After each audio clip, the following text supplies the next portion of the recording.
Hi guys, Joy here, and I'm here to help you on your awakening journey. I'm one opinion out of many, please take it or leave it. And I'm just sitting here, I'm PMSing, and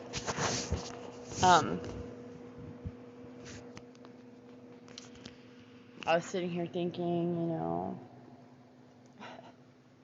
I'm just gonna spill it. I have such a hard time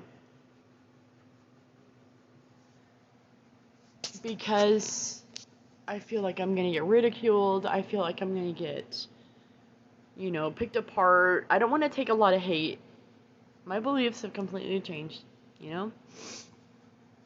And I was just sitting here getting ready to, smoke a bowl, and because I took my kids to school, and I came home, and I'm getting ready to do videos and stuff, and I was chatting with someone on Facebook because I had been drawn to share a post about how the Bible, my opinion is the Bible is full of lies and it's twisted to keep people under control. And the reason I have that opinion is because I was raised in a Southern Baptist church.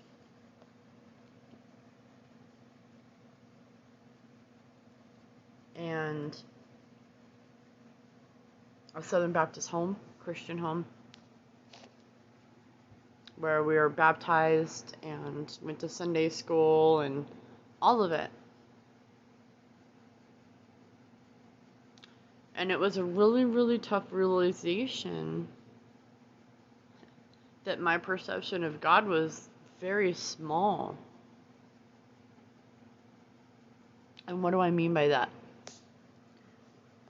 I was raised with this perception of God that was a vengeful God, first of all.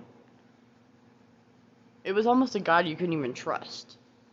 It was a God that plays games on you, testing you.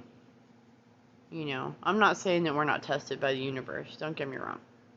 But I was raised to believe that this man sat in clouds and Earth was basically the center of the universe, basically, right?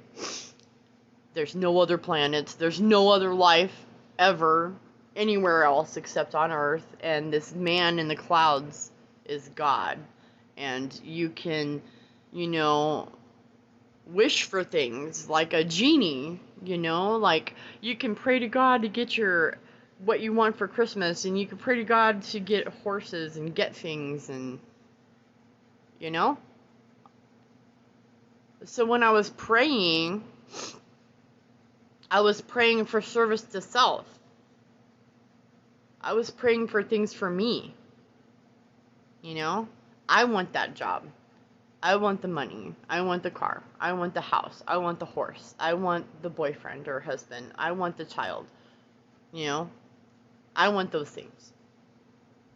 And I pray to God, God, please let me have those things. Like a genie in a bottle, right?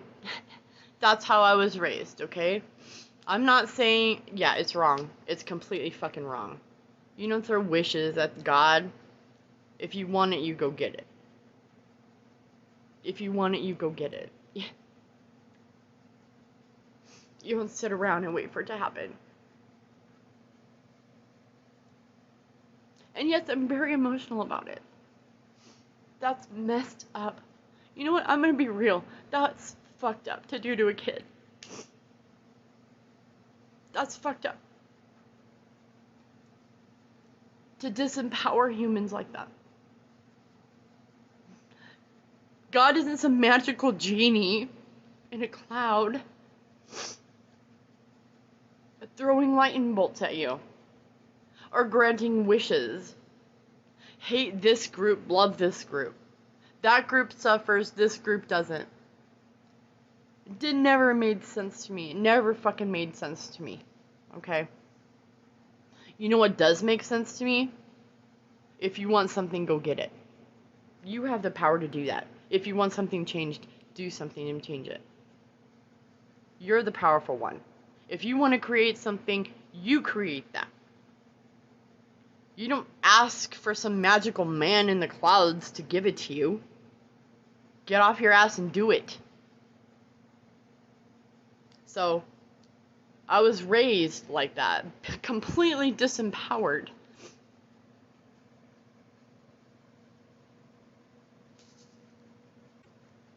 If something needs to change, you change it. Nobody's coming to save you.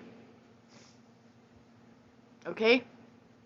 The rapture. You just think you're just gonna float off to the sky, fuck everyone else, fuck my responsibilities, fuck taking responsibilities and accountability for my actions and behavior? No. We all have to take accountability for our actions and behavior. Once we can take accountability for our actions and behavior, we start to clear out our body. And we allow more light in. Why? Because our bodies are actually light bodies. Your body is actually a light body. Your body is a magical computer. It's a biological computer that can be programmed.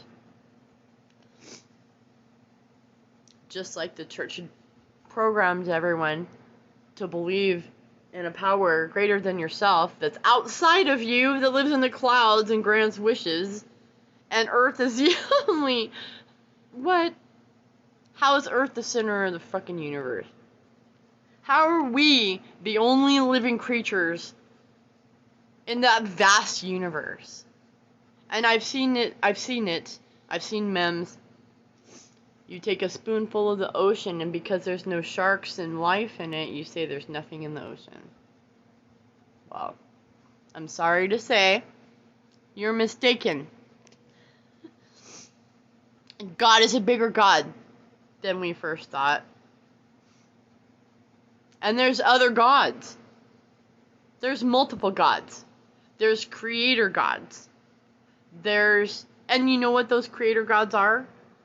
Can I be honest with you? They're master physicists. Yeah. Just like humans are master geneticists, we can play with genes and DNA. Upgrade DNA now. Where do you think we came from? How do you think we were created? By master geneticists. If I said it wrong, sorry.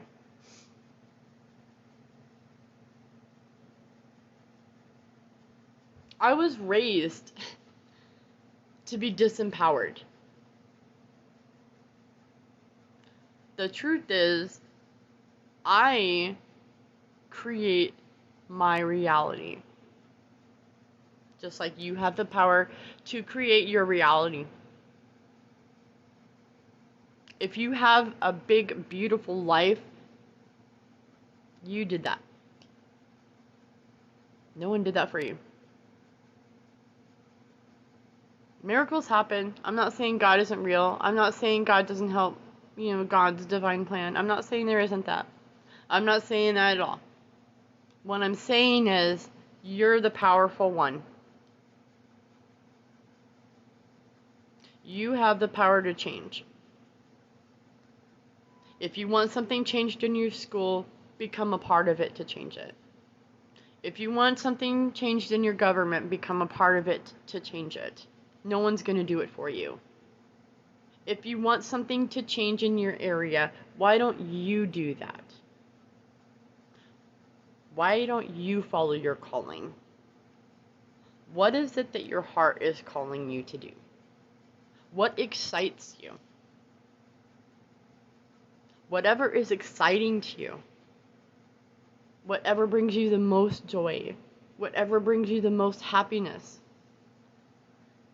That is what we need to build for ourselves. But we can't expect other people to do it for us, because we're not going to get raptured. We're not going to get picked up by spaceships. We're not going to leave this planet. Listen. If you want the world to change, you change it. You are the one creating this reality. Why don't we all get on board and try to do the same thing?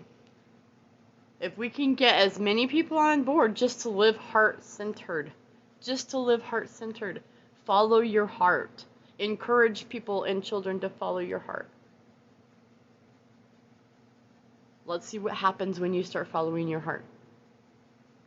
And don't expect things to change if you're not willing to change them. No one's going to come in and do it for you. Mr. T's not coming in to save people. Okay? He's doing whatever it is he needs to do because that's his path. Okay? Do you see other people doing it for him? No. He's doing it himself, right? It's the same for us. We're the ones that have to change if we want things to change. We're not just going to get raptured. We're not just going to get saved. That savior syndrome, as I call it. Savior syndrome. No one's coming to save you. No one's coming to change things for you. You're not going to miraculously wake up in a different world. Make the changes. You're the powerful one. I'm just going to ask the guides if there's anything else that they wanted to add to this subject, because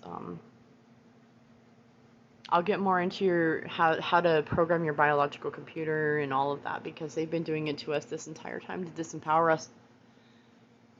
But the truth is that we're actually the ones that are powerful, and they've known. Why do you think they try to kill us before we come in? Think about it. They literally try to kill your children before we have our babies. Why is our reproductive system under attack? Think about it. If this resonates, please like and subscribe. I love you.